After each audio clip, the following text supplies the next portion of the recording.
truth, and life. Here is the Brother Leon Show. You better recognize.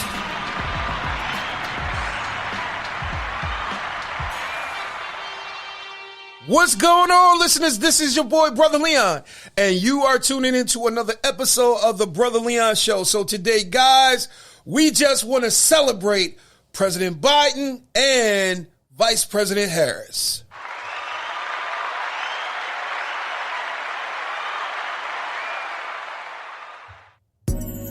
So the one thing that I want you guys to understand and know is that we are in a time, we are in an age of change.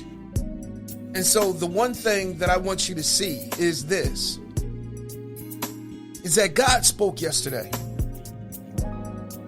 I'm telling you, man, God spoke. And the one thing that I can say about the election all the way up until the inauguration is that God has been speaking. And the one thing that I love is that justice and truth will always prevail because God spoke. I think the one thing about elections that you're going to see is that the election is the permissible will of God. The election is also the will of the people. And so when you have parties that want to try to take away the will of the people, try to upset and even throw away the voices and try to spiritualize the reasoning behind it, we have a big problem. Because what we are saying is that we want to force our hand and then try to say that it was God's hand at work. But the Bible says, let God be true and let every man be found to be a liar. Let God's words be true and every man found to be a liar. Because the one thing that I want you to know is that a lying spirit has come over this country in ministry. I'm serious. When it came to President Trump's reelection, when it came to coronavirus, there were many prophetic lies, prophecies that fell because there was a lying spirit put out in the nation to lie. And the one thing that I've told you guys is this, is that the White House as well as the church house is a conduit not only to the nation but to the community. So when you have a church that lies, there will be lies in that community. When you have a president or a political party that lies, there will be lies in the nation. And the Bible says that no lie is truth, and that Satan is the father of lies. And so the one thing that I want you guys to guard against, I told you about QAnon, I told you about conspiracy theory, but you have to begin to not only guard against lies, but guard against the fear that comes when the lie is projected. But also you have to look at the fear that comes when the lie is exposed. Because the fear that comes when the lie is exposed is a fear that will cause great anger, that will cause rage. And once the lie is exposed, once the liars are exposed, don't be surprised when you see attacks. Just like already, man, President Biden is being attacked already. He's being attacked because he chose an LGBTQ person in his cabinet that was definitely qualified for the job, that was definitely qualified to help Pennsylvania.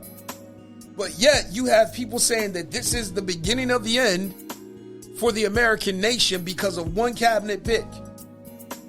And so one cabinet pick, it means, not so many words, the demise of our nation. And these are the same people that call themselves patriots. These are the same people that call themselves God-fearing leaders and people. But the one thing that I want you guys to guard against is the spirit of Christian nationalism, because it's all in the thing of racism. It's all behind and promoted by the spirit of racism. Racism is a spirit. It will always be a spirit. Because the one thing about racism is that you're not born racist. You are indoctrinated into it. You are taught to be racist. You are taught it by conversation. And man fell because of conversation. His conversation with the serpent. And the question that came to man was, you will not surely die. You know, the conversation, even the conversation that came to Jesus, hath God said? And that is the biggest temptation that man has, is that when he begins to question his humanity, when he begins to question his divinity. And so these are the things that I want to warn you against, is that it all starts with a conversation. If I can take and have a political party try to legislate lifestyle in the earth, even though the nations are comprised of many religions, we need for the Christian religion to be the one religion of the state, of the governing body, regardless of anybody else's choices, religions. This has to be the predominant one, and those who fight against it are fighting against God. And so you have to begin to ask yourself, did we see this with Jesus? Did we see this with Jesus? Did we see this with the apostles? Did we see this with Paul? But yet people will give you Daniel. People will give you Joseph. But the one thing about it is that the one thing they don't tell you about Daniel, the one thing that they don't tell you about Joseph, is that Joseph, he was forced. He wasn't born in Egypt. He was sold as a slave into Egypt. Neither was Daniel. Daniel was part of those who were brought over because of a takeover. And so they ended up being deliverers for nations, for kings during that time. But then when their reign was over, when their time was over, before Joseph died, he said, yo, carry my bones up out this place. And I'm just paraphrasing scripture.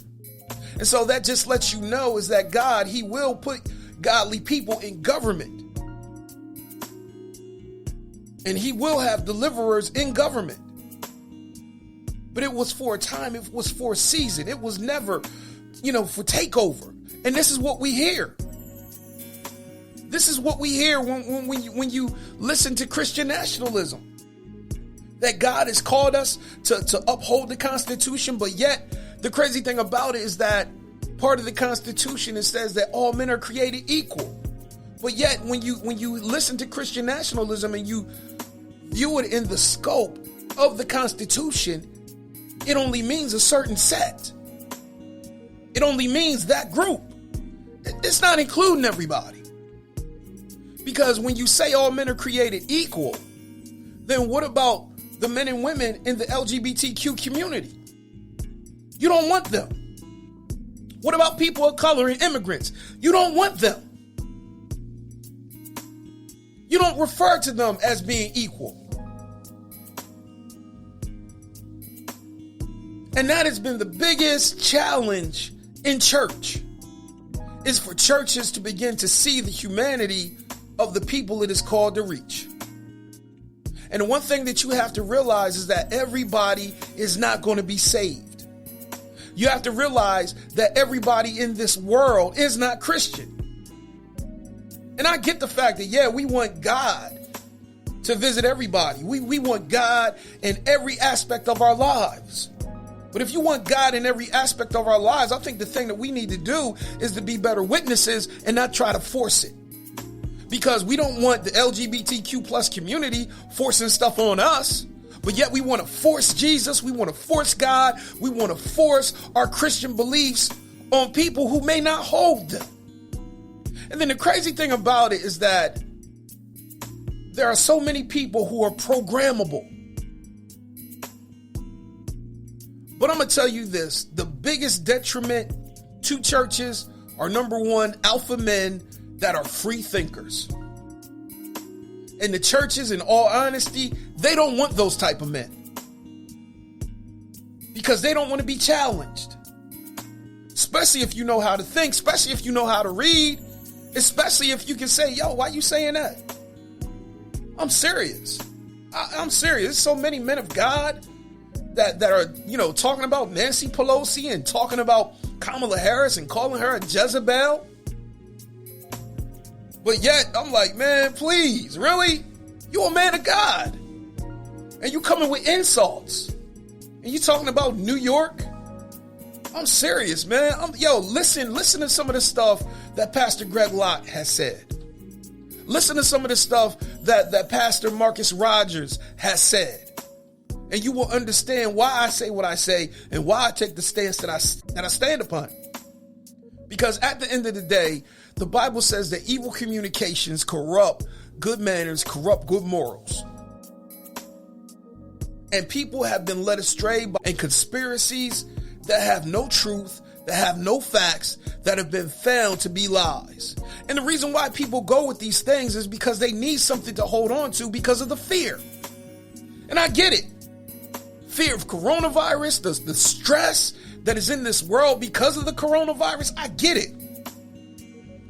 And the crazy thing that I want you guys to understand is this, is that people do all types of stuff when they are afraid.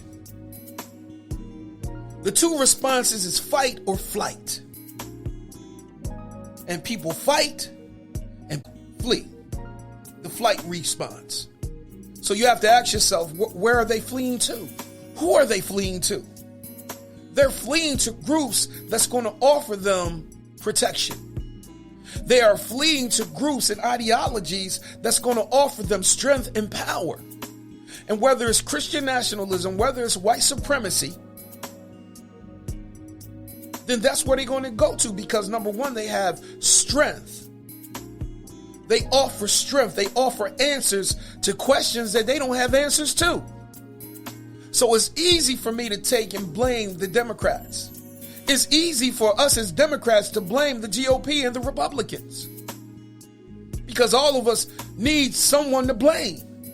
But yet we choose not to take accountability and responsibility for ourselves and some of the things that we have allowed, some of the things that we have stayed silent on. I'm serious. And so this is the reason why you have conspiracy theories and conspiracy theory groups that cater to religious groups, because it is the power of influence. It is the power of influence when you can get a pastor, when you can get a prophetic voice to take and merge his message, merge his prophetic voice and gift with conspiracy theories, because it makes sense. The enemy of my enemy is my friend. And so all these conspiracy groups need is someone to buy into their lie, to spread their message. And so, hey, QAnon's message is, where we go one, we go all. So all it takes is one person. All it takes is one. And that sounds like church language, but that is QAnon language. When you hear the rhetoric of deep state coming out of pastors' mouths, they have given themselves over to conspiracy theory.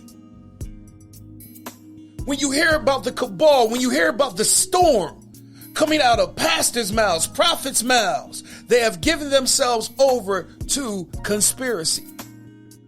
And so the one thing that I want you guys to understand is this, is that at the end of the day, there needs to be truth. And the average pastor knows that people do not read and that people are fickle. Ride this out. Wait for President Biden to make his first blunder. And then I'm telling you, they're going to be blowing like a bullhorn. I'm telling you. But the crazy thing about it is that these are the same people that will not follow the word of God.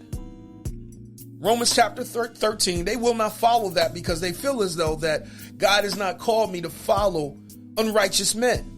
And then they will give you religious persecution. They'll twist that definition. They'll give you religious freedom. They'll twist that definition. And then, that's just their reason for rebellion. That's just their reason to keep you risking your life in COVID environments. And then the crazy thing about it is that they call pastors who are doing Zoom, who are online, they call them cowards. So in other words, you calling your own brother a coward, your own brother in ministry, your own sister in ministry a coward, because they don't want to operate like you, because they feel as though, hey, I want to keep my sheep safe. Now you can play expendables with yours, but I'm not willing to play expendable with mine, because I feel as though that the people of God are not expendable. And if God has called me to be a pastor, to be a shepherd of the sheep, then I'm not willing to put their lives at risk, knowing that it is something dangerous out here. I'll figure out another way, and God will bless it, because I'm using my faith, not in the old tradition, but in a new way. I'm serious, because the Bible says in the book of Job that there is a way that the vulture's eye hath not seen, nor the lion's whelps trodden upon. There is a way. There is a way to do ministry. There is a way to do it. There's also a way to do ministry and to do prophecy and to be apostolic and to be kingdom people without conspiracy theories and lies. I believe that. But a lot of people think that in this time and in this age that is not possible. But when you look at what has occurred from President Trump's election all the way to his departure, it has been nothing but conspiracy theories and lies. And I get the fact that hey, we have to choose a commander-in-chief, because this is how I want our agenda to go. This is how the agenda is going to go if we're going to usher in God. So we choose this man. We bank on this man. He's going to give us what we want, and we cover him spiritually. I get that. But you gave to unrighteousness, and you banked on an unrighteous man. And you did not call him on the carpet. You did not speak truth to power, even though you call yourselves covering him. But I guess because he's giving you what you want, you can't say anything to him, because number one, y'all owe him. Y'all owe him. And you're never going to speak truth to anybody who you owe. Seriously. He gave some of you guys major platforms, major money. So you, man, please. You can't say nothing. I get it. But at the end of the day, you have to ask yourself, when stuff starts falling apart, maybe it might be time for us to stop. Because after the election, after it was certified, some of y'all should have stopped. But nah, some of y'all kept going. And I get why you keep going. Because number one, the platform keeps you going. You're being pushed. I get it. And then on top of that, hey, if you take and you say otherwise, then your money's going to dry up, your access is going to dry up, your relationship's going to dry up. I totally get it. You're going to lose members. Just like they complaining about losing followers on Twitter. Totally get it. But at the end of the day, you have to ask yourself, do I care about my integrity more than these numbers? Do I care about my personal integrity more than the access? Because at the end of the day, regardless, the people who you stand with, they're going to always have their platform because they built it. They could throw you out anytime.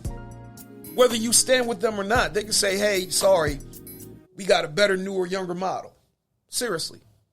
And that's what happens in the preach game. The one thing about the preach game is that once they blackball you, you pretty much blackballed. Until you get somebody that's, courageous enough or even, I would dare to say, rebellious enough to want to see what you have to say. Because trust and believe, it does happen. It happens in the black church and it happens in white churches. Seriously. Ask Carlton Pearson. Does blackball happen? Ask Leandra Johnson. Does blackball happen? Because I've seen it. I'm serious. I've seen it. Especially if you have a prominent pastor.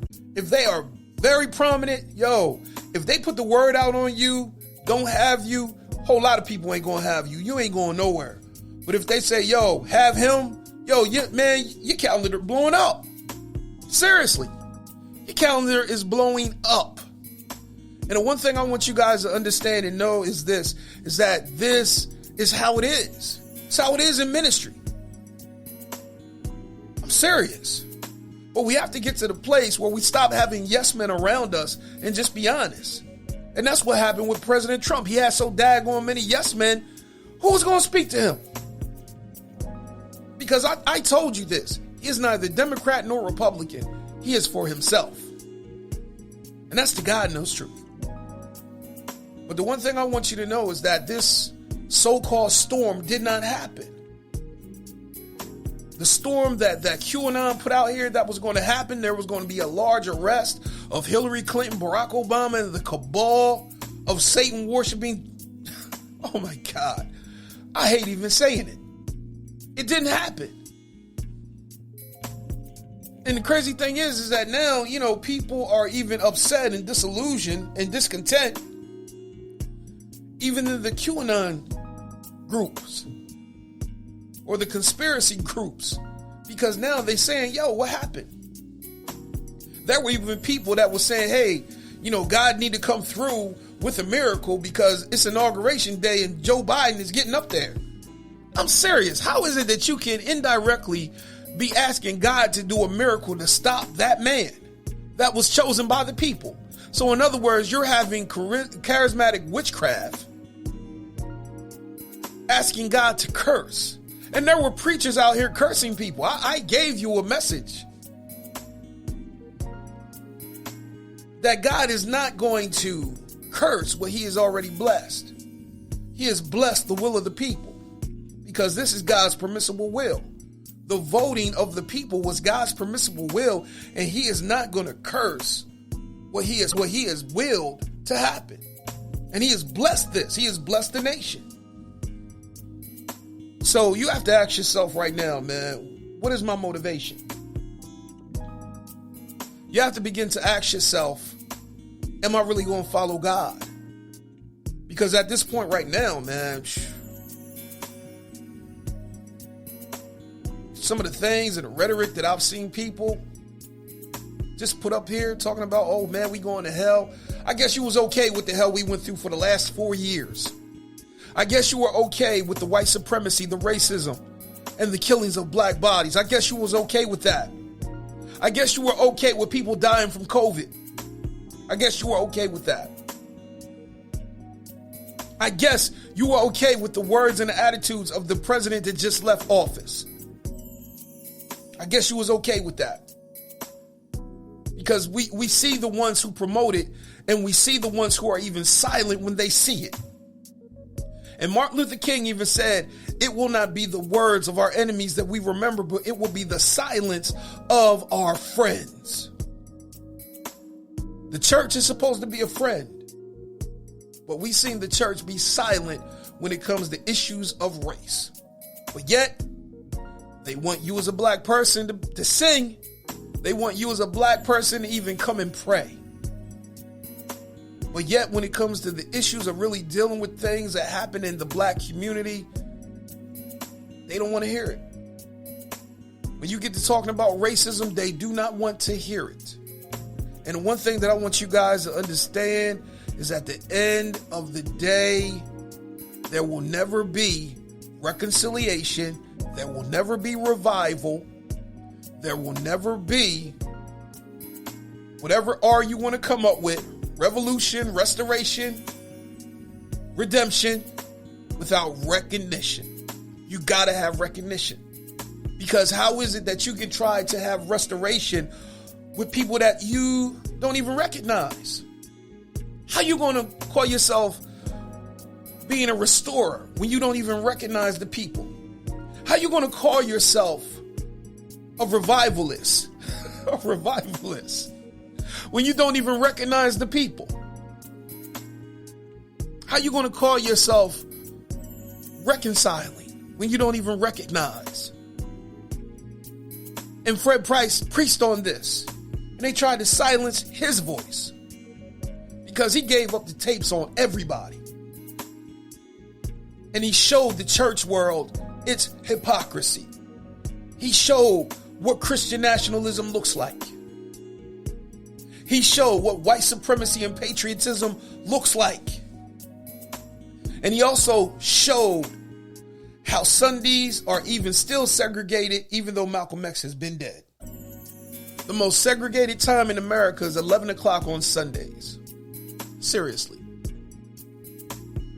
And the one thing that you will always see, you will very rarely see a black pastor with a predominantly white congregation. But you will definitely see a white pastor with a multicultural congregation or a black congregation. You'll always see that. And that's just being truthful and honest. It comes down to humanity. It comes down, hey, I view myself as superior because it comes from that hierarchy. That I'm higher than you. That I'm better than you. And yeah, you could come along and work for me, but I ain't gonna never work for you because I'm better. I'm serious. That is the attitude. That is the attitude. But something needs to change. Something needs to give. The one thing I want you guys to understand and see is that we got to stop giving ourselves over to conspiracy theories and lies. I'm serious. Look at the pardons that President Trump gave. He gave them to celebrities. But my question is, has there been any of those pardons given to the insurrectionists? I dare to say no. But we'll see. And people were asking for them. And they were saying, well, hey, the President Trump, he called us here. And they went. And they put everybody's life in danger. But yet you still have people that say that the election was stolen. Even after Mike Pence, his life was in danger, still certified it. And they were saying that he can turn over the election. But I'm here to tell you today, man, he could not do that. Because the crazy thing about it is that he was not willing to put his integrity on the line. And I get it. Totally get it. I'm not willing to put my integrity on the line. And then the crazy thing about it is that he even was at the inauguration that President Trump said that he wasn't going to. And that just shows the character of a man, the stature of a man, the integrity of a man. That even though I may disagree with this party, I'm still going to go with the tradition because of the integrity of the office. The office makes you more of who you are. Offices do not change people. They magnify the character and the integrity and the ethics of that person in that office. So yes, you can have a white supremacist in the office of a pastor. You can have a Christian nationalist in the office of a prophet. And everything that comes out of that person's mouth will be those ideologies. And it will be magnified because they stand in that office. An office makes you more of what you are. It changes you into more of what you are. And then the crazy thing about it is that when President Trump left, he was by himself. Nobody stood with that man. They didn't even speak his name. They didn't even speak his name. That says something right there. That his name was not spoken. Except when it came to overturning some of his previous executive orders. But his name was not spoken at the inauguration. And when he left, it was quiet. And he left by himself. No one stood with him. But when you look at President Biden, many people stood with him. Even some people that may oppose some of his policy and beliefs, they still stood with him. Stood there with him. For the sake of the nation. And so the one thing that I want you guys to understand is this, that we are in a new phase. But the one thing that I'm going to be doing in these next few days and these next few weeks is that we're going to begin to uncover the danger of Christian nationalism. Because I feel as though, that is a more dangerous thing than even QAnon. Because the crazy thing about Christian nationalism is that they are fed by QAnon. In Christian nationalism, they will take stuff from QAnon, they will take stuff from white supremacists, they will take it from anywhere because their motive is it's about the agenda. Our agenda of legalizing our beliefs. And even though we say we are for Christ, we need this whole nation to believe like us, to act like us. And if it don't, it's going to go to hell. And people that don't support it, they're enemies of the cross, they're enemies of the state, they're enemies. Where have we heard this before? Where have we heard this before in history? So I want to admonish you today, hey, begin to really look at it. The Bible says this: prove all things, hold fast to that which is good. Prove it in the fire. Because I'm going to tell you, if it melts away, it wasn't meant to stay.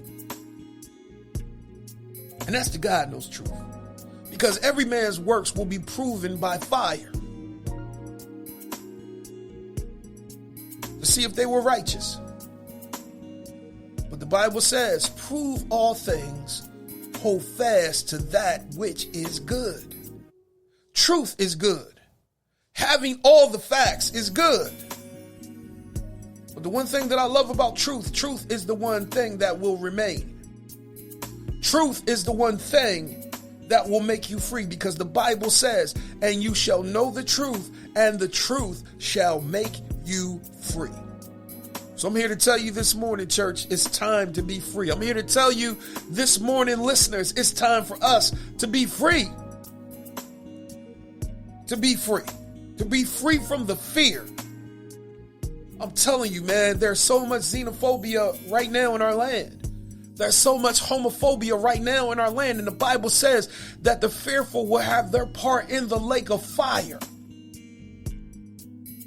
But the Bible says that perfect love, or mature love, casts out all fear, because fear hath torment. What is the torment of fear? The fear that I'm not going to have. The torment is, I'm going to be lost. And that people are coming to get me. They're coming to steal from me. They're coming to destroy me. That my country's going to be my country no more. But let me ask you this, man. When has America ever belonged to every person that claims to be an American citizen? When has America ever been that? These are the questions that need answers. When has America ever been America for all Americans? So with that being said, guys, I love you. Peace.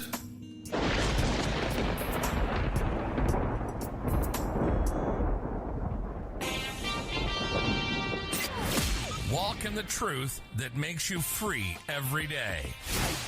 Follow Brother Leon on all social media outlets.